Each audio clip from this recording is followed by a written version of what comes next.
Bien, hermanos, vamos a hacer hoy lo que sería la parte 2, la continuación del tema fundamento bíblico del confesionalismo.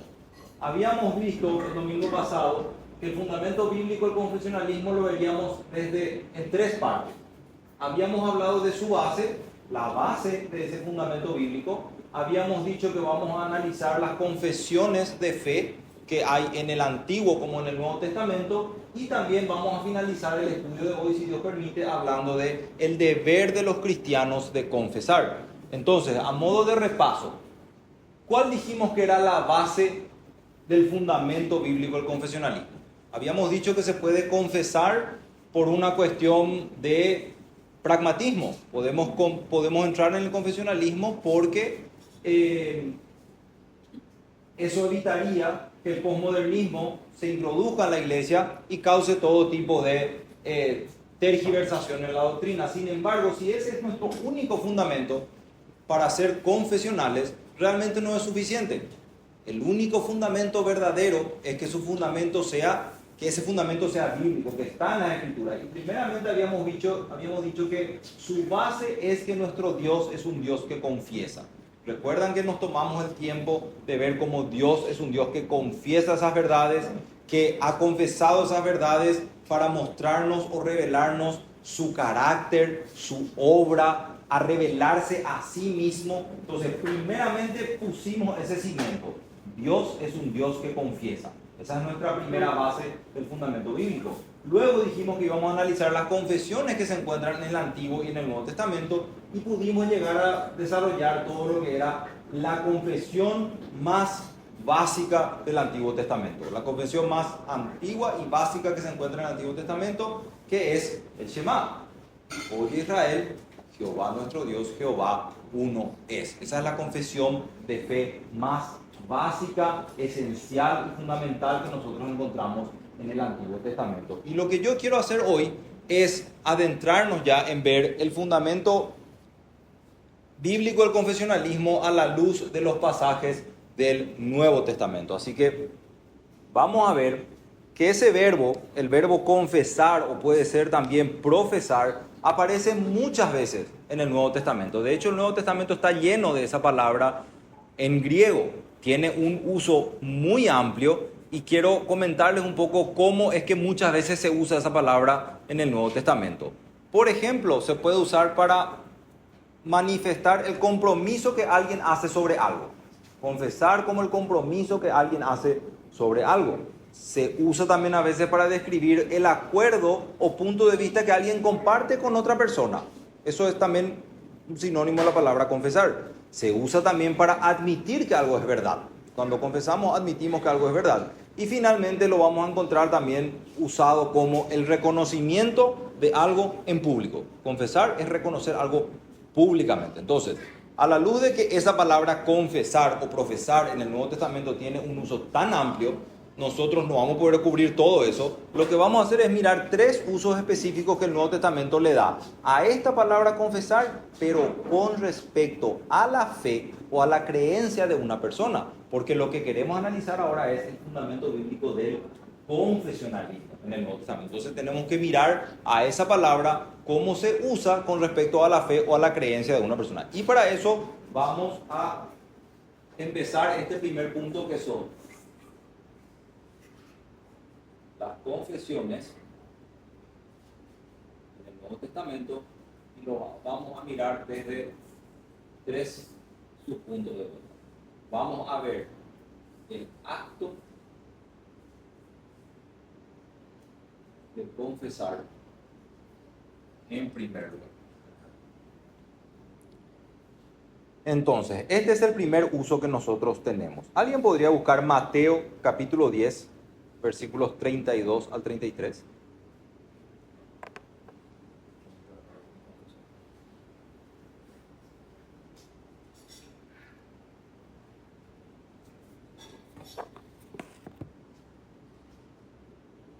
¿Alguien puede leer Mateo 10, 32 al 33?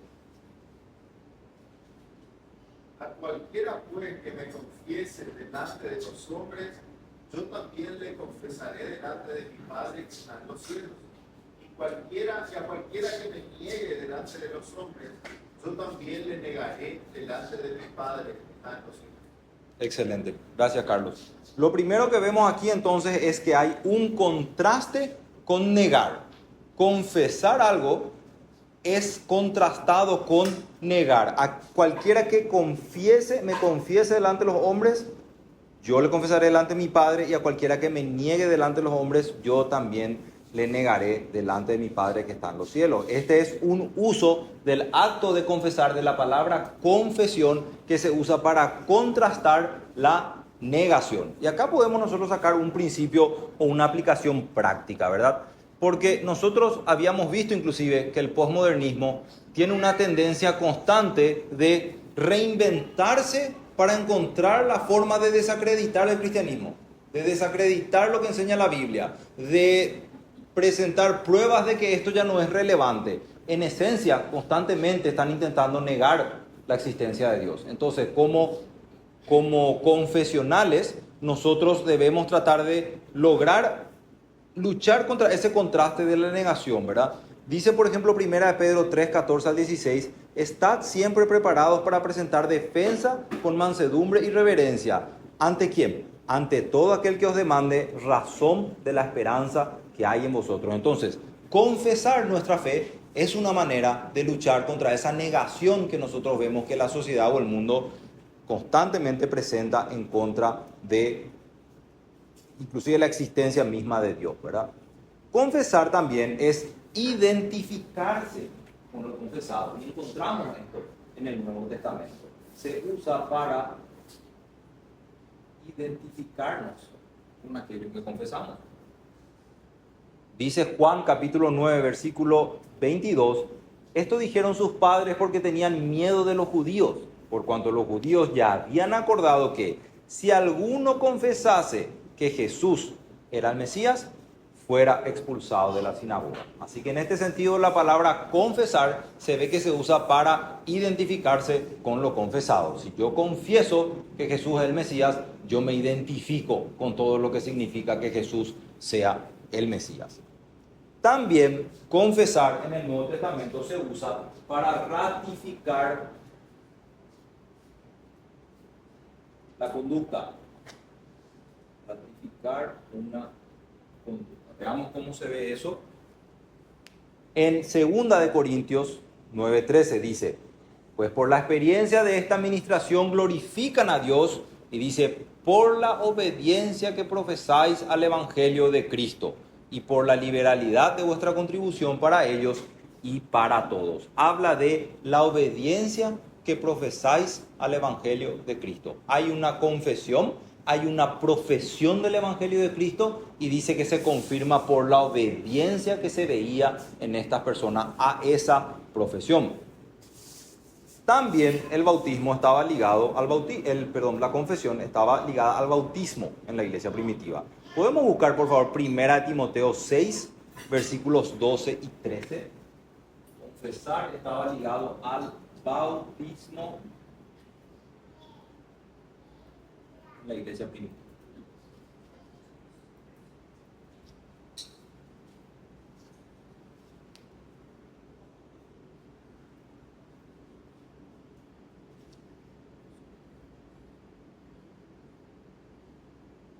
¿Alguien puede leer 1 Timoteo 6, 12 al 13, por favor? Pelea la buena batalla de la fe, echa mano de la vida eterna, a la cual asimismo fuiste llamado, habiendo hecho la buena profesión delante de muchos testigos. Te mando delante de Dios, que da vida a todas las cosas, y de Jesucristo, que dio testimonio de la buena profesión delante de Poncio Pilato. Perfecto. Cuando nosotros leemos en ese pasaje, habiendo hecho la buena profesión delante de muchos testigos, nosotros entendemos que se está hablando del bautismo. Y para hablar del bautismo, si ustedes se fijan, se usa la palabra profesión o confesar, que es esa palabra en griego que nosotros estamos analizando del Nuevo Testamento. Entonces, confesar en el Nuevo Testamento estaba ligado también al bautismo. Y por último, confesar también es la forma en que un creyente declara su fe en el Señor Jesús, y eso ya se ve en el Nuevo Testamento. Declarar fe en el Señor Jesús. Hay dos pasajes en cuestión en el libro de Hebreos que muestran esto claramente. Vemos Hebreos 4:14 que dice, por tanto, teniendo un gran sumo sacerdote que traspasó los cielos, Jesús, el Hijo de Dios, retengamos nuestra profesión, sinónimo de confesión. Y sumado a eso, Hebreos 10:23 dice, mantengamos firme sin fluctuar la profesión de nuestra esperanza, porque fiel es el que prometió. Así que confesar, la palabra en griego en el Nuevo Testamento, confesar, estaba ligada también a declarar nuestra fe en el Señor Jesús. Entonces, primeramente, nosotros en el acto de confesar, ¿qué podemos comprar? Todavía no estamos viendo la confesión como tal del Nuevo Testamento, pero ya podemos ver que la palabra confesar, como nosotros la entendemos, la estudiamos y la recibimos en el confesionalismo, es una palabra que claramente se usaba ya en el Nuevo Testamento y tenía esa misma connotación que nosotros le damos. Confesar nuestra fe de una manera concisa, clara y concreta. Lo segundo que vamos a ver ahora es, ya que vemos que el acto de confesar está ahí, la palabra se usa, tenemos prueba de ello, veamos ahora lo más importante. ¿Qué es lo que se confesaba en el Nuevo Testamento? ¿Qué nos dice la Biblia que hay que confesar? ¿Qué es lo que hay que confesar? Y ahora sí, vamos a entrar a ver un poco ya lo que son las confesiones del Nuevo Testamento. ¿Alguien podría buscar, por favor, Romanos 10, versículos 9 al 10? Vamos a ver tres enunciados.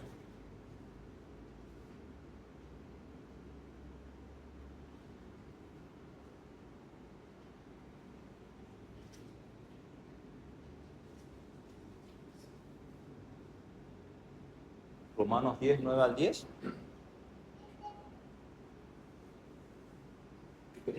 ¿Pueden leer? Sí. Si confesares con tu boca al Señor Jesús y creyeres en tu corazón que Dios lo levantó de los muertos en Lázaro, porque con el corazón se cree para justicia, mas con la boca se confiesa para salvación.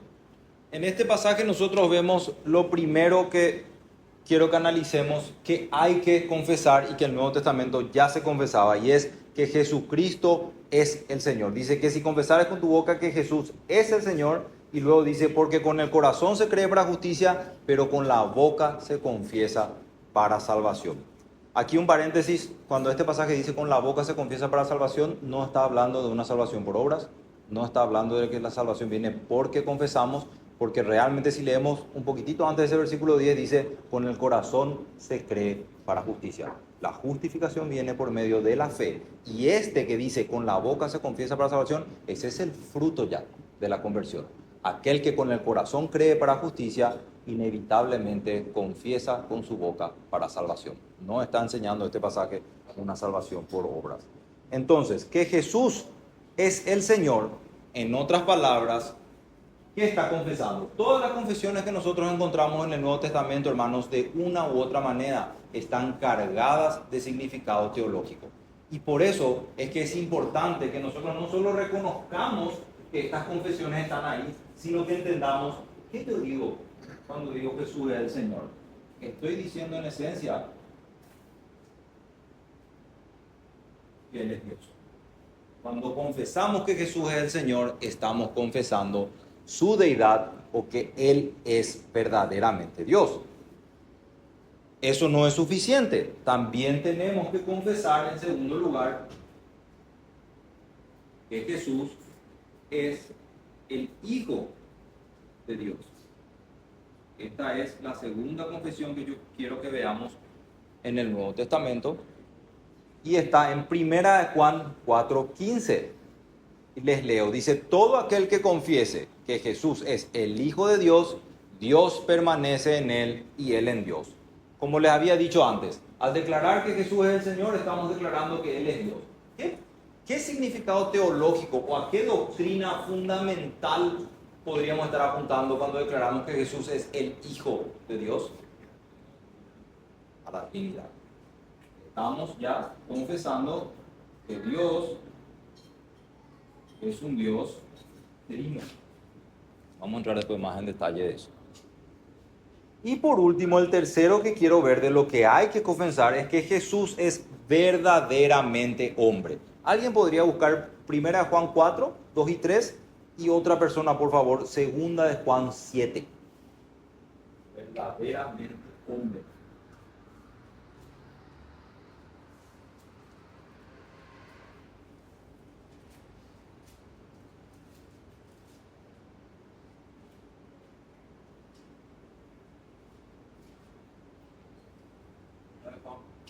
Primera de Juan 4, 2 y 3, por favor. En esto conocer el Espíritu de Dios. Todo espíritu que confiesa que Jesucristo ha venido en carne es de Dios. Y todo espíritu que no confiesa que Jesucristo ha venido en carne no es de Dios. Y este es el espíritu del anticristo, el cual vosotros habéis oído que viene y que ahora ya está en el mundo. Ok, vemos aquí una forma muy básica todavía, muy inicial de esta confesión de que Jesucristo es verdaderamente hombre. Dice, todo espíritu que no confiese que Jesucristo ha venido en carne no es de Dios. Entonces, venido en carne habla de la humanidad de Dios. Y quiero que a esto le complementemos, si tienen a mano nuestra confesión, quiero que lo veamos desde el capítulo 8, que habla de Cristo el mediador, porque nuestra confesión hace ya una ampliación de esta confesión. Tiene esto en el corazón, pero ya es ampliado. Quiero mostrarles algo muy interesante acá. Capítulo 8, titulado de Cristo el mediador, párrafo 2. Voy a leerles entero el párrafo 2, que dice: el Hijo de Dios, la segunda persona en la Santa Trinidad, siendo Dios verdadero y eterno, el resplandor de la gloria del Padre, consustancial con Él e igual a Él, que hizo el mundo y quien sostiene y gobierna todas las cosas que ha hecho, cuando vino la plenitud del tiempo, tomó la naturaleza del hombre, con todas sus propiedades esenciales y sus debilidades comunes a la misma, pero sin pecado. Siendo concebido por el Espíritu Santo en el seno de la Virgen María, al venir el Espíritu Santo sobre ella y cubrirla el poder del Altísimo con su sombra. Así nació de mujer, de la tribu de Judá, de la simiente de Abraham y de la de David, conforme a las Escrituras. Y aquí está la parte importante, por la que quiero que profundicemos. De modo que dos naturalezas enteras, perfectas y distintas, se unieron inseparablemente en una sola persona, sin conversión, composición ni confusión. Esta persona es verdaderamente Dios y verdaderamente hombre, pero es un solo Cristo, el único mediador entre Dios y el hombre. Así que nosotros vemos acá claramente cómo nuestra confesión confiesa ese credo básico del Nuevo Testamento. Jesús es verdaderamente hombre. Sin embargo, acá lo vemos mucho más ampliado ya. No solamente se confiesa que Él es verdaderamente hombre, sino que dice que en esta persona no hay conversión, composición ni confusión con su otra naturaleza. ¿Y de dónde podría venir eso? Vamos a leer 2 de Juan 7. ¿Alguien encontró ese pasaje ya? 2 de Juan 7. Que muchos engañadores han salido por el mundo que no confiesan que Jesucristo ha venido en carne. Quien esto hace es el engañador y el anticristo. Perfecto. De vuelta esa misma declaración o confesión acerca de la humanidad de Cristo. Quienes no confiesan que Jesucristo ha venido en carne son el engañador y el anticristo. Es sumamente interesante que lo que yo acabo de leerles aquí en el capítulo 8 es del siglo XVII, del año 1600, cuando esta confesión se plasmó por escrito y bueno, un tiempo antes eso se estaba elaborando. Pero en el siglo V ya, hermanos, la declaración que encontramos nosotros en el Concilio de Calcedonia, yo quiero leerles cómo habla de Jesucristo siendo verdaderamente hombre para que vean la coherencia que hay entre una declaración del siglo V y del siglo XVII, que es nuestra confesión. El concilio, en cuanto a esto, en el año 451 aproximadamente, declaró: Jesucristo es una sola persona en dos naturalezas, divina y humana. Y fíjense las palabras que usa el concilio: unidas, sin confusión, sin cambio, sin división y sin separación. ¿Qué es lo que estaba enseñando ya, o qué es lo que estaba confesando ya ese concilio? Primero, que Cristo es verdaderamente Dios y verdaderamente hombre, que su divinidad y su humanidad no se mezclan ni se confunden, pero nunca están tampoco totalmente separadas. Y que hay una sola persona en Cristo y no dos.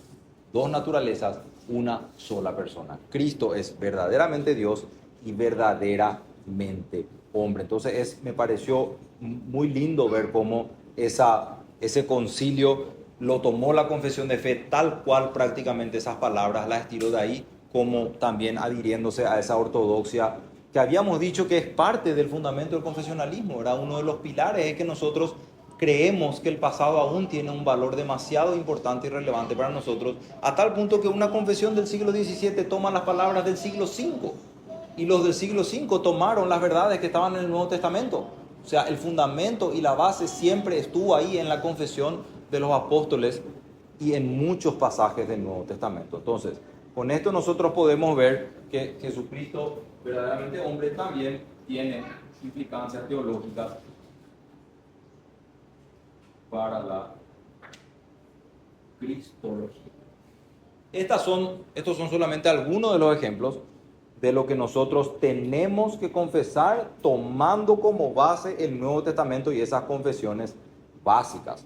Pero quiero ahora que entremos ya a ver realmente una confesión de fe, podemos decirle completa en el Nuevo Testamento, por más básica que sea, porque ya es una confesión, una declaración de fe completa. El Nuevo Testamento contiene declaraciones o confesiones de fe que van desde frases cargadas de mucho contenido teológico, que hasta algunos han dicho que algunas de esas confesiones pudieron haber sido construcciones teológicas que en el Nuevo Testamento y en la iglesia primitiva se usaba como himnos, que la iglesia antigua usaba como himnos para proclamar y transmitir su fe. Otro detalle sumamente importante es que la naturaleza de estas declaraciones de fe siempre van de la mano con la revelación progresiva que nosotros vemos en la palabra de Dios. Es decir, ¿cuál es nuestra confesión de fe más básica que estudiamos ahora? Sí, que Dios es uno. ¿Qué vamos a encontrar en el Nuevo Testamento en las confesiones de fe? Que ese Dios es uno se va ampliando, se va desarrollando. ¿Y cómo se desarrollaba? A medida que Dios revelaba verdades acerca de sí mismo, de su carácter, de su misión y de su obra. Se va ampliando. El Dios es uno era el clamor del Antiguo Testamento, pero el Nuevo Testamento va a sumarle una que es sumamente esencial. Dios es uno y Jesucristo es el Señor. Esa es la confesión del Nuevo Testamento más básica, si pudiésemos resumirla. Un Dios, un Señor. Así nosotros comenzamos a encontrar confesión de fe en el Nuevo Testamento. ¿Podríamos leer, por favor, 1 Corintios 8, 5 al 6?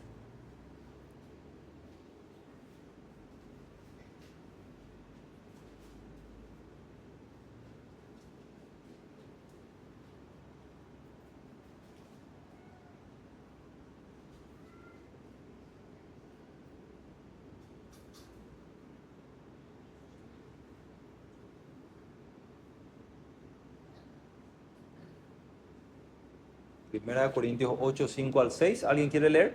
Pues aunque haya algunos que se llamen dioses, sean en el cielo o en la tierra, como hay muchos dioses y muchos señores, para nosotros, sin embargo, solo hay un Dios, el Padre, el cual posee todas las cosas. Y nosotros somos para Él un Señor Jesucristo, por medio del cual son todas las cosas y nosotros por medio de Él.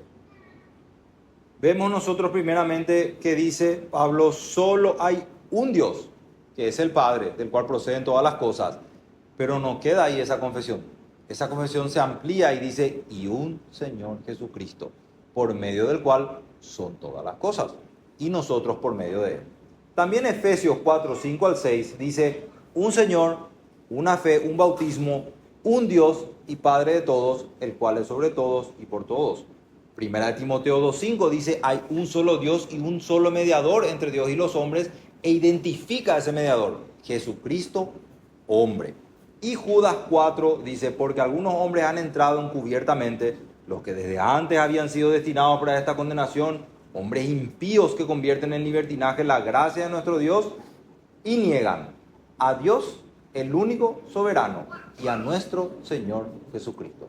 Niegan las dos verdades básicas del credo del Nuevo Testamento, las más fundamentales. Hay un solo Dios y Jesucristo es el Señor. O en otras palabras, Jesucristo es Dios. Hay un solo Dios y Jesucristo es ese Dios. Entonces, tenemos un Dios, un Señor, pero esto se va ampliando. El credo del Nuevo Testamento comienza a ampliarse con otras verdades que la revelación va añadiendo. Vamos a ver qué hay en Romanos 10, 9 al 10.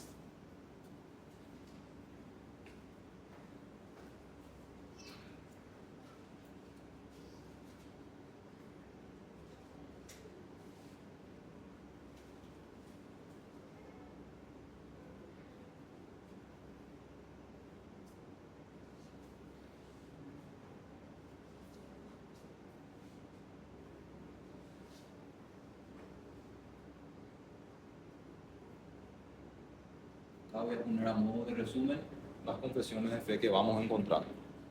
Romanos 10, 9 al 10 dice que si confesares con tu boca que Jesús es el Señor, ahí ya tenemos esa confesión, el credo básico, y creyeres en tu corazón, aquí está la segunda, que Dios le levantó de los muertos, serás salvo, porque con el corazón se cree para justicia, pero con la boca se confiesa para salvación. Entonces, la declaración de que Jesús es el Señor, en este pasaje comienza a ser ampliada. Se nos da la identidad del Señor, pero en segundo lugar se nos dice, Dios le levantó de los muertos. El hecho de que se diga en este pasaje que Dios le levantó de los muertos tiene una implicancia teológica. Se confesa la resurrección de Jesús. ¿Y qué implicancia teológica tiene que nosotros digamos que Él fue levantado de los muertos? Primeramente, que Cristo verdaderamente murió, en primer lugar. En segundo lugar, esto no es menor, fue sepultado. Murió, fue sepultado y resucitó. También Romanos 8, 34 añade algo más. Dice, ¿quién es el que condenará? Cristo, y acá está, es el que murió. Más aún, el que también resucitó. Y aquí se agrega, se amplía el credo. El que además está a la diestra de Dios y el que también intercede por nosotros. Entonces, si juntamos Romanos 10 y Romanos 8, tenemos que Jesús es el Señor, que Cristo murió, fue sepultado, resucitó, está a la diestra de Dios y es el que intercede por nosotros. Este ya es un credo del Nuevo Testamento ampliado. En estas breves palabras, si nosotros tenemos en cuenta el significado teológico que hay en estos dos pasajes, el apóstol Pablo lo que está haciendo es proclamar la cristología bíblica.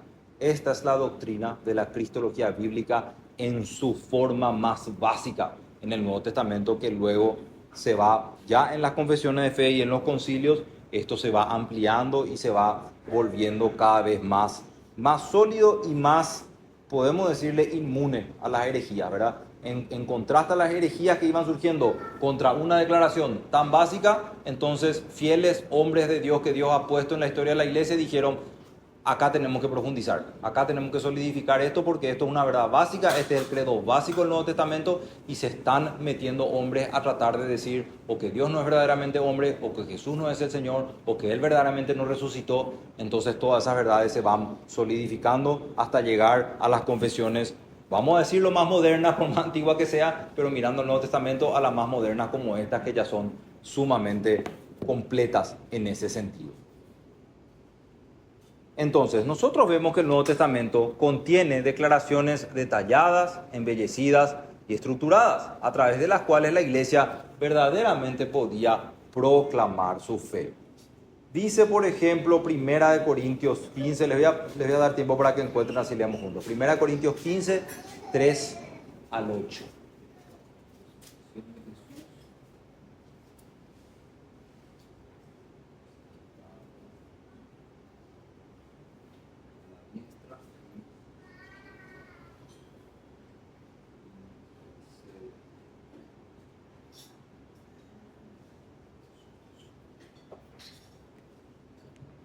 Primera de Corintios 15, 3 al 8 les leo.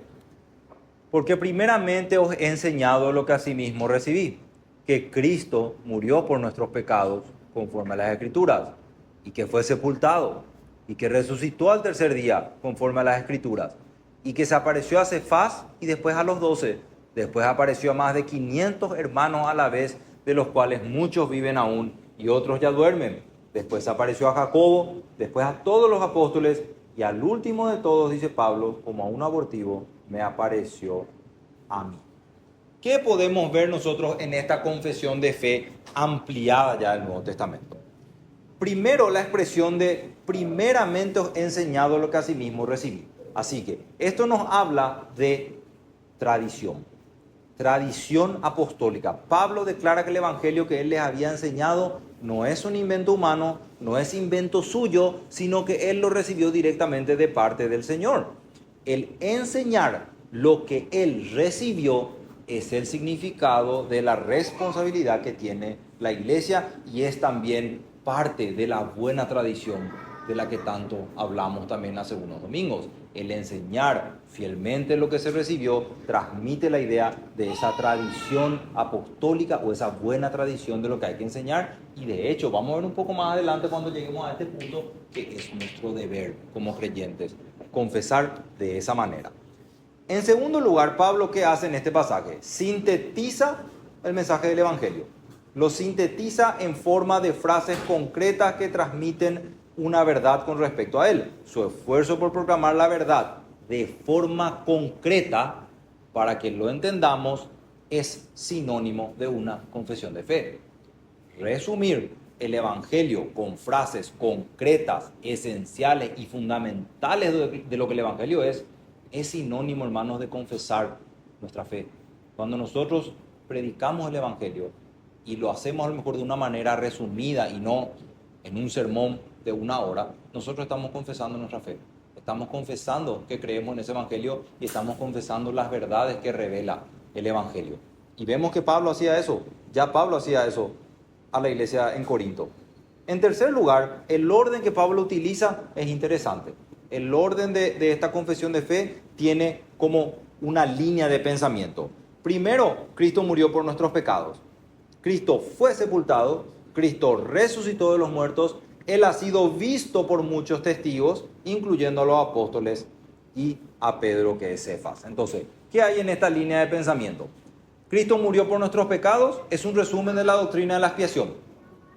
Fue sepultado, es la proclamación de que Él verdaderamente murió, y es que esto no fue una ilusión o algo realmente como que realmente no ocurrió, sino que verdaderamente Él murió, por eso fue sepultado. Dice un comentarista que la sepultura de Cristo apunta hacia atrás a la realidad de la muerte y hacia adelante a la esperanza de la resurrección.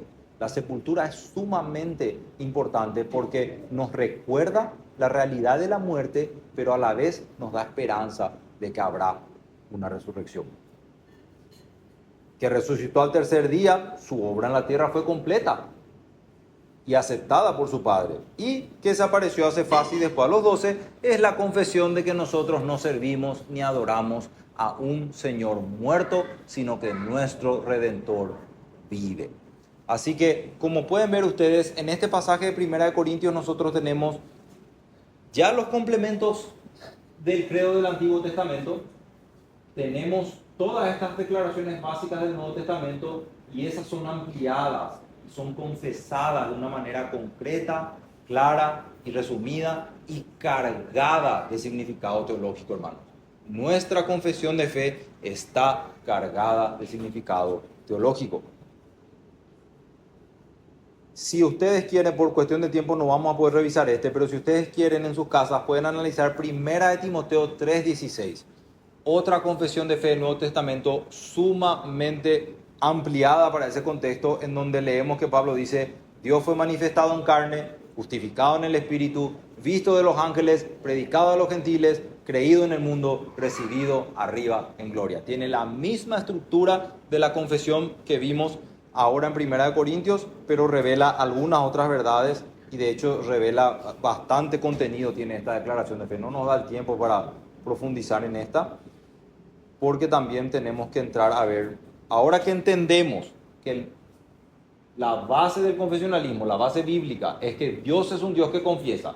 Ahora que nosotros hemos visto que hay confesiones de fe en el Antiguo Testamento, que hay confesiones de fe en el Nuevo Testamento, estamos ya seguros de que la iglesia primitiva, inclusive los apóstoles, ya confesaban su fe de esta manera. Ellos ya eran en un sentido confesionales.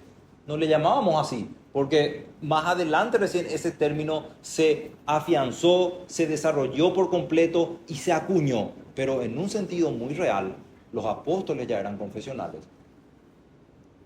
Lo que quiero que veamos en último lugar es que nosotros también vamos a encontrar en la Biblia que es el deber de los cristianos confesar su fe de esta manera.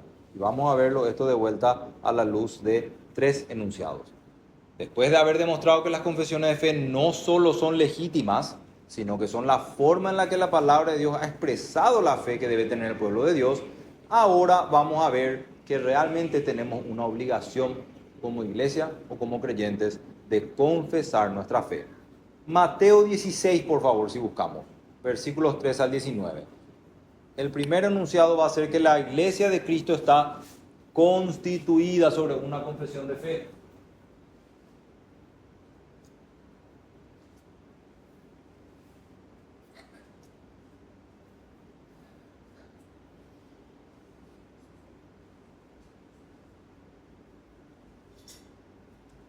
Punto.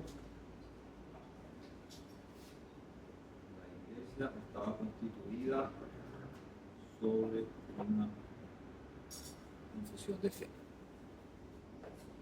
Dice Mateo 16, 3 al 19.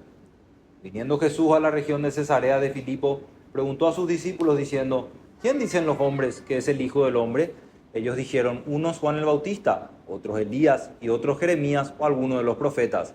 Él les dijo: ¿y vosotros? ¿Quién decís que soy yo? Respondiendo Simón Pedro dijo: tú eres el Cristo, el Hijo del Dios viviente.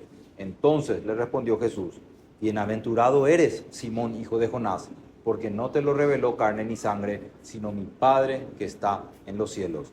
Y yo también te digo que tú eres Pedro, y sobre esta roca edificaré mi iglesia, y las puertas del Hades no prevalecerán contra ella, y a ti te daré las llaves del reino de los cielos, y todo lo que atares en la tierra será atado en los cielos, y todo lo que desatares en la tierra será desatado en los cielos.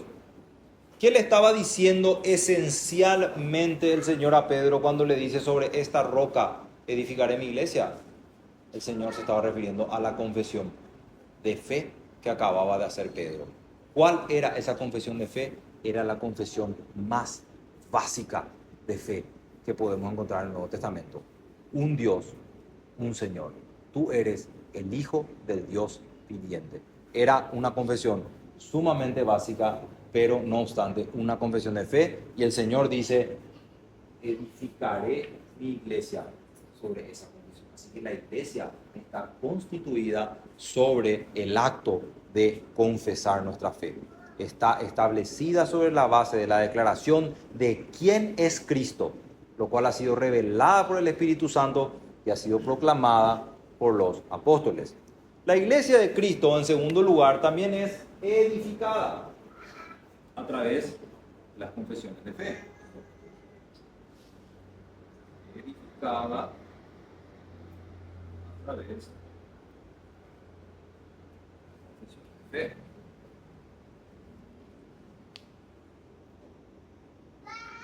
Romanos 16, versículo 17 dice: mas os ruego, hermanos, que os fijéis en los que causan divisiones y tropiezos en contra de la doctrina que vosotros habéis aprendido, y que os apartéis de ellos. Y segunda de Juan 9:11 dice: cualquiera que se extravía y no persevera en la doctrina de Cristo, no tiene a Dios. El que persevera en la doctrina de Cristo, ese sí tiene al Padre y al Hijo. Si alguno viene a vosotros y no trae esta doctrina, no lo recibáis en casa ni le digáis bienvenido, porque el que le dice bienvenido participa en sus malas obras. ¿Qué nosotros vemos en cuanto a la edificación de la iglesia a través de esta confesión de fe? Que se requiere de una confesión de fe clara y concreta para poder nosotros saber con quién debemos mantener comunión y con quiénes no. Fíjense que Romanos 16 dice, la doctrina que vosotros habéis aprendido, dice, quienes entran y causan divisiones o tropiezos en contra de esa doctrina, de ellos apártense. ¿Cómo va a saber la iglesia si entra alguien a causar tropiezo o división en cuanto a la doctrina si no conocemos la doctrina? Si no la conocemos de manera clara y concreta, no vamos a poder identificar cuando falsos maestros o de repente falsas iglesias, falsos hermanos comienzan a causar tropiezo contra esa doctrina, y es la confesión de fe clara y concreta nos permite también identificar con quiénes podemos o no tener comunión. Dice también el pasaje que leí de 2 de Juan 9 al 11, no perseveran en la doctrina de Cristo. La pregunta es, ¿qué es la doctrina de Cristo? ¿Cómo yo identifico a quien no persevera en la doctrina de Cristo si yo no conozco a profundidad o al menos de manera fundamental cuál es la doctrina de Cristo? Y las confesiones de fe nos ayudan a entender eso. Así que nos ayuda a identificar con quienes podemos mantener comunión y con quienes no. También el crecimiento en la fe está establecido sobre la base de una confesión y el entendimiento profundo de ella. Busquemos por favor Efesios 4, 11 al 16.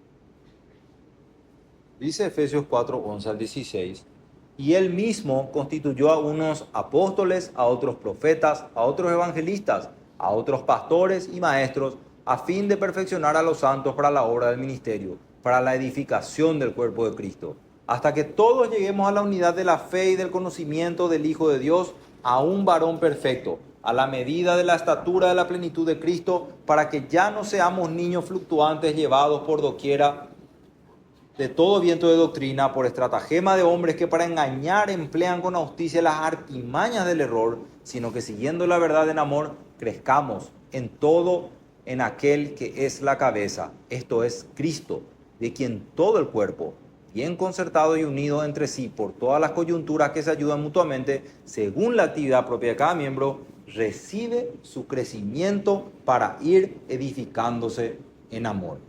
Fíjense cómo termina este versículo 16. Recibe su crecimiento para ir edificándose en amor. Dice este pasaje al principio que Dios constituyó apóstoles, profetas, evangelistas, pastores y maestros. ¿Para qué? A fin de perfeccionar a los santos para la obra del ministerio. Dice, para la edificación del cuerpo de Cristo. Entonces, ciertamente, apóstoles, profetas, evangelistas, pastores y maestros que Dios le da a la iglesia son aquellos dones que Dios le ha dado justamente para velar por estas verdades, para confesar fielmente esas verdades y para que a través de esa confesión la iglesia se edifique y crezca espiritualmente. Así que el crecimiento en la fe también está establecido sobre la fase de una confesión. Pero no solamente, hermanos, que pongamos este logo en la iglesia. No solamente que escribamos abajo de Misión Nuevo Pacto adherida a la confesión de fe. Que la entendamos profundamente. Que la abracemos y que la profesemos como allí está revelada. Y finalmente quiero leerles Tito, capítulo 1, versículos 7 al 11. Porque es necesario que el obispo sea irreprensible como administrador de Dios, no soberbio, no iracundo, no dado al vino, no pendenciero, no codicioso de ganancias deshonestas, sino hospedador, amante de lo bueno, sobrio, justo, santo, dueño de sí mismo, retenedor de la palabra fiel, tal como ha sido enseñada, para que también pueda exhortar con sana enseñanza y convencer a los que contradicen. Porque hay aún muchos contumaces, habladores de vanidades y engañadores, mayormente de la circuncisión, a los cuales es preciso tapar la boca, que trastornan casas enteras, enseñando por ganancia deshonesta lo que no conviene. Otro beneficio de cómo se edifica la iglesia a través de las confesiones de fe es que se requiere de una confesión de fe concreta y clara para poder determinar si un hombre es apto o no para enseñar al pueblo y, si Dios así le agrada, para ser ordenado como un oficial. Se requiere que ese hombre pueda profesar clara, concisa y concretamente su fe para que nosotros podamos aceptarlo o podamos tenerlo como apto para enseñar o inclusive ser escogido como un anciano. En último lugar, la Iglesia de Cristo cumple su misión al profesar su fe. Cumplimos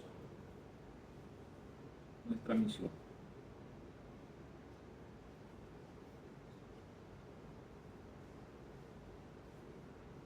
Profesar nuestra fe.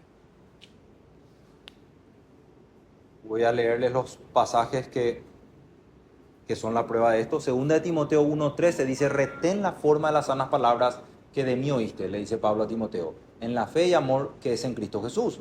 Le dice también en segunda de Timoteo 2:2, lo que has oído de mí ante muchos testigos, esto encarga a hombres fieles que sean idóneos para enseñar también a otros. Y en Judas 3 encontramos: amados, por la gran solicitud que tenía de escribiros acerca de nuestra común salvación, me ha sido necesario escribiros exhortándoos que contendáis ardientemente por la fe que ha sido una vez dada a los santos. La misión que la iglesia tiene es proclamar la verdad de Dios al mundo. Esta misión es afirmada por el mandato de enseñar, proclamar y predicar, que muchas veces es citado en las Escrituras. Sin embargo, cualquiera de nosotros podría y debería luego hacerse la pregunta: ¿pero qué es lo que hay que enseñar? ¿Qué es mi misión? Proclamar al mundo. Los textos que hemos citado responden a esa pregunta. Y de hecho los que venimos viendo hace varios domingos. ¿Es la sana doctrina o son las sanas palabras?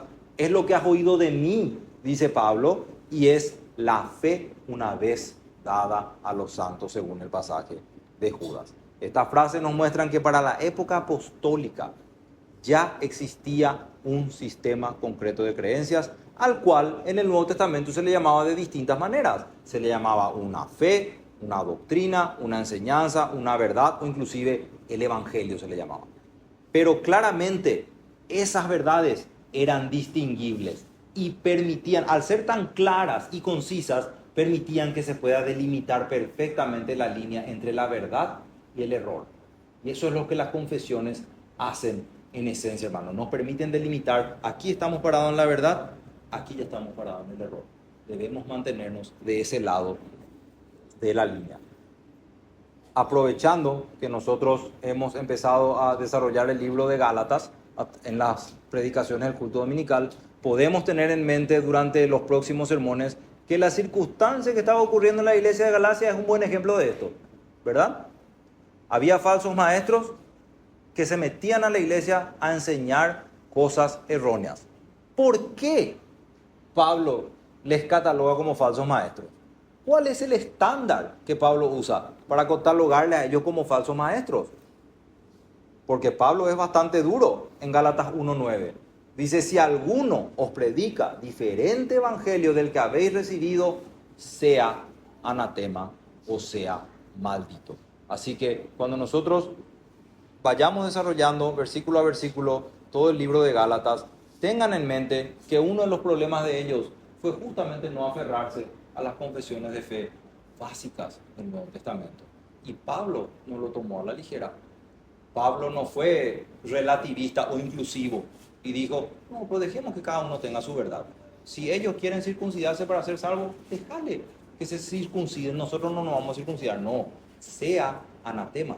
Cualquiera que predique un evangelio diferente sea anatema. Así que yo creo que se ve, o espero que ustedes puedan ver muy claramente, que el Nuevo Testamento está lleno de ejemplos de que las confesiones de fe ya estaban ahí presentes y realmente, si bien eran todavía muy básicas, muy fundamentales, ya tienen esa estructura de una confesión de fe que le protegía a la iglesia del error.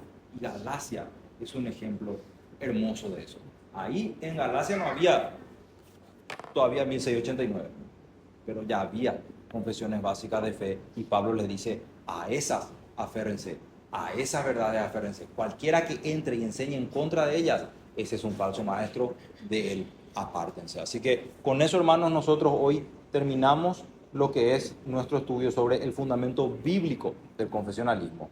Son casi las 10. ¿Alguien tiene alguna pregunta? Tenemos un poquitito de tiempo para responder alguna duda si hay, o algún comentario que alguien quiera hacer. ¿Quedó claro? Sí. Solamente hice una consulta respecto a las confesiones del Antiguo Testamento. El hecho de que los judíos confiesen el Shema, a ellos les unía esto de un entendimiento acerca de la Trinidad.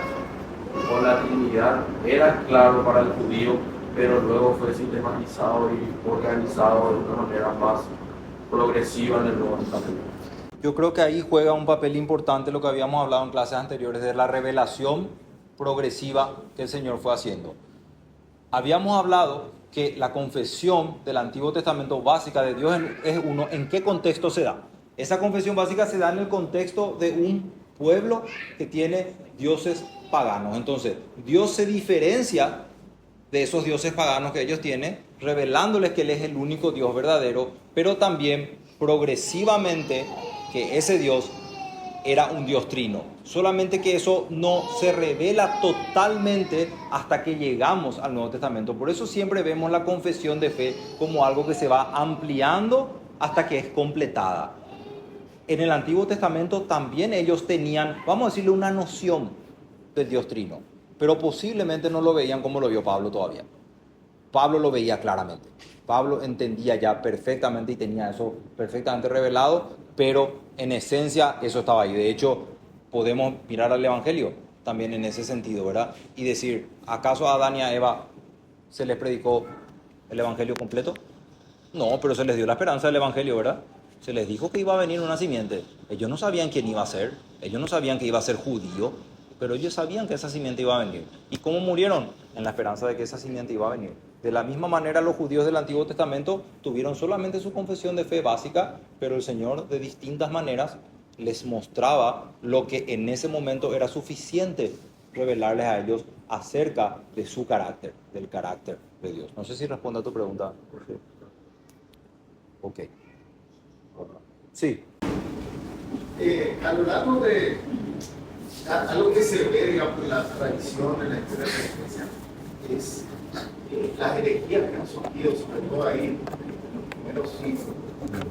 Y cómo el hecho de levantar esas herejías, esa falsa doctrina, ha hecho que muchos hombres de Dios proclamen la verdad y sistematicen la verdad. Entonces, en ese sentido, podríamos decir que en la providencia de Dios, las herejías han sido utilizadas también para que la iglesia desarrolle confesiones de fe.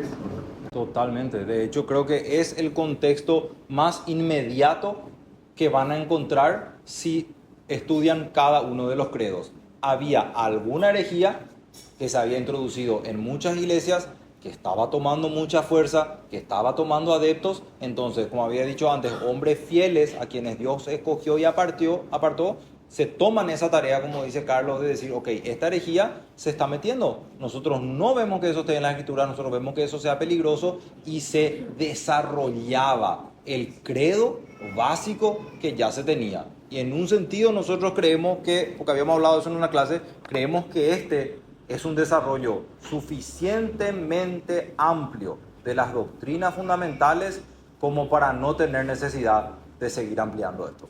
Creemos que hemos llegado a un punto en el que las verdades fundamentales están suficientemente sistematizadas en esta declaración de fe como para decir, nos adherimos a esta. Por más que estamos en el 2025, en 1689 se desarrolló esto de manera suficiente como para que nosotros podamos confesarla con confianza y con tranquilidad, ¿verdad? Y no decir, necesitamos ampliar esto, ¿verdad? Creo que el Concilio de Jerusalén es un ejemplo de eso, con una una confesión que se fue dando de forma oral. Cuando ellos se reúnen justamente porque esto iba a ser grave para los Gálatas después. En el Concilio de Jerusalén ellos trataron el tema de lo que estaban hablando acerca de la circuncisión como necesidad para la salvación. Y ellos se reúnen y dice la Biblia que ellos mandaron que a los gentiles no les corren con estas cosas, sino que guarden y se atengan de esto, de esto. Entonces, ellos tuvieron un concilio en donde trataron la herejía y luego hicieron una confesión oral, que eso se fue enseñando por las iglesias acerca de eso. O sea, eso también se refleja ya en el Nuevo Testamento antes de un concilio como tal, posterior al Nuevo. Posterior a eso. Y de hecho puede ser un buen ejemplo también del uso de la tradición ya en la época del Nuevo Testamento, ¿verdad? Ya un traspaso de esa información de forma oral como una tradición, ¿verdad? Bueno, con eso cerramos, hermanos, y nos preparamos para el culto dominical.